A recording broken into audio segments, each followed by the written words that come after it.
The FDMT software accompanies a book, the textbook, focusing the dynamics of market and technology, and enables the user to experience with some of the models. Presently, with version 1.0, 10 models are supported, some of the models with several flavors.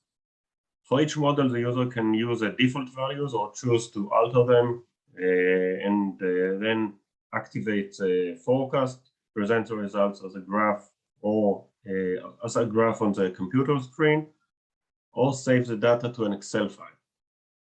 By manipulating the values and exploring the results, one can get the feeling of how the factors influence the final results and the path from the initial state to any intermediate state. The software can be positioned at any directory. When clicking on the exe file, it opens the main menu. We can see that different models are arranged in 2 columns of 5, and clicking each rectangular button opens a form corresponding to a certain model. We can open multiple models. We can, for example, we have the Bus model and the Latin model, and we can even have multiple instances of the same model. So we can compare. We can compare two different models or the same model with different parameters. The default directory where the data can be loaded from or saved to appears here on the bottom of the main menu, and one can alter it either by writing the text or using the browse button.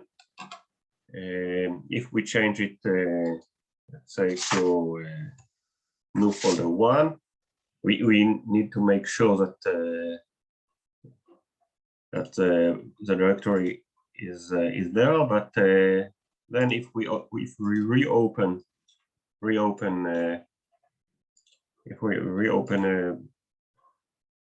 a certain model, we see that it has been inherited to the models. Of course, we can change at each model. We can change to any desired location.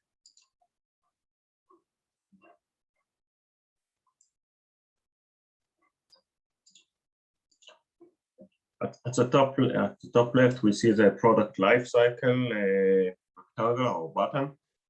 Since the product lifecycle is a non-parametric model, that's only one of the 10.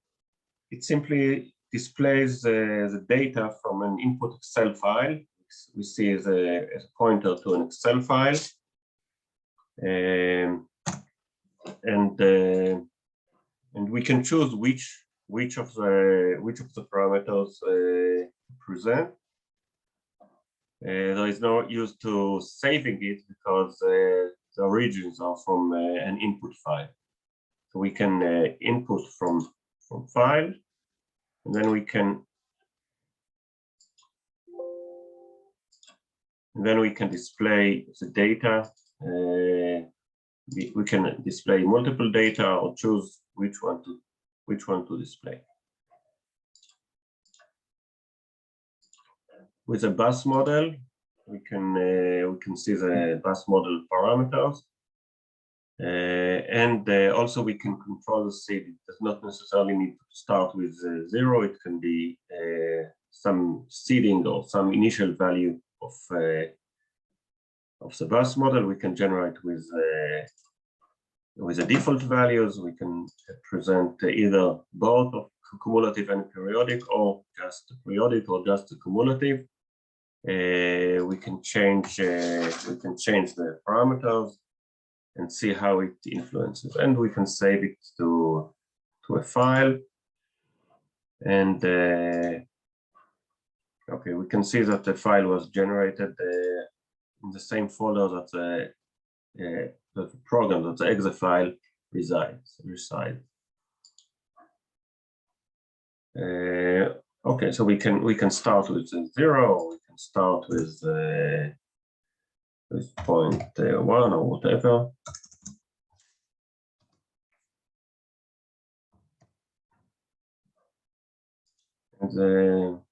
And the results change, and we can also control the duration.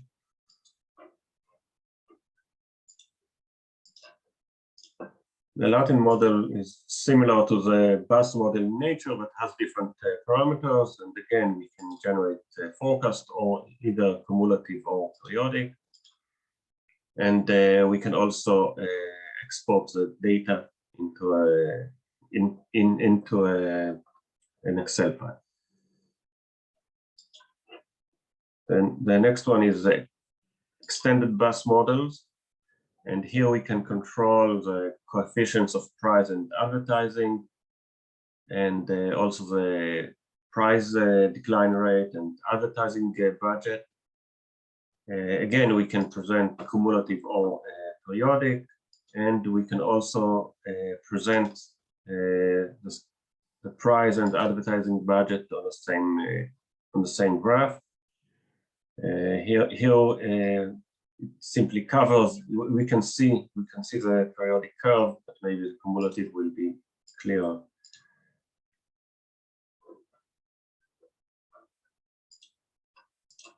The extended bus model is that of Bus et al. In 1994. Of course, there are other extended models we did not cover. With generation substitution, we can generate up to eight generation. We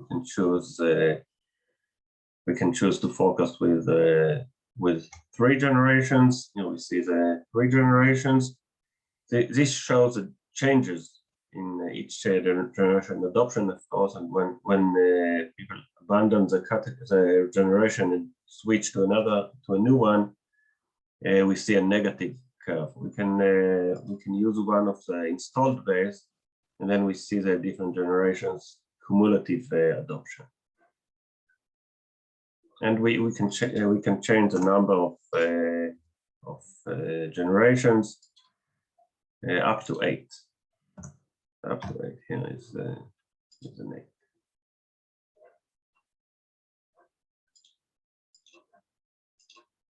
With irregularities, there are many types of irregularities, and here we need to choose which modeling to use. Can be utility-based, 2 segments, or other. And when we choose, we see the relevant parameters. Of course, we can alter the values and see how it influences. This is a utility-based model. We can use a generation gap, and here we have a different model. It's all described in the book, and also we have seasonal with different parameters, and we can see how the seasonal, and here we can see separation for the quarters. For the multi-stage purchase process diffusion, we have 2 flavors.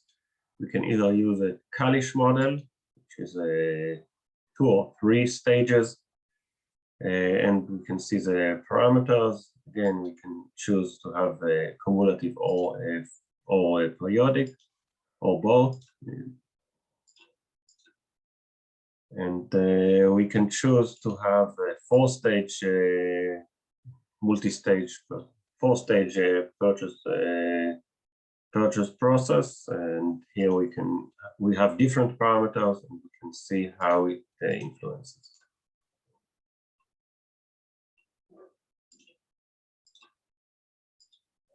With the network effects, where the value of the product depends on the adoption, and without adoption, it is useless. We have 2 options, or a little more than 2. We need to determine the seeding, how we start the market, and the pricing strategy. It could be stable price or volume price. And the seeding strategy could be lending until ramp up or delivering for free. And we can also control the parameters values. First, we need to calculate the optimized strategy or the optimized pricing, and then we can generate a forecast. And if we change the strategy, then of course it has an effect on the forecast, and we see that with varying price, at the beginning we invest or lose some money, and then we recover the expenses later. And also with a seed, you can lend it until ramp up, and then optimize again and make a forecast, or use a stable price and again use optimize and then make a forecast.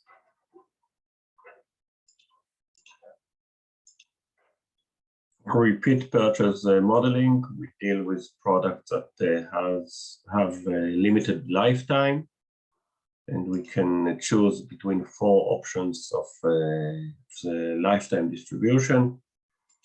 Again, if we choose Rayleigh, then we can even display the distribution itself or generate the forecast of the sales.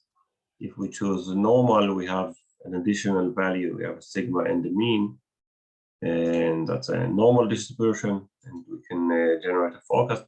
In this case, it's not very different from Rayleigh. We can have a Weibull forecast, a little different distribution.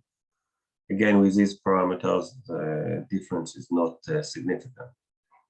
And of course, we can alter the values of the parameters. It has some impact. The last one is modeling diffusion with upgrades. It's not that the product itself stops working, but the desire to replace stems from the fact that new versions come to the market. Again, we can make a forecast, and in this case, there are many interesting cases described in the book. We can use a Wright law or a Moore's law for technology progress. And like any other model, we can either present on the display on the PC screen or export to a file. That's it, at least for the version 1.0. Thank you.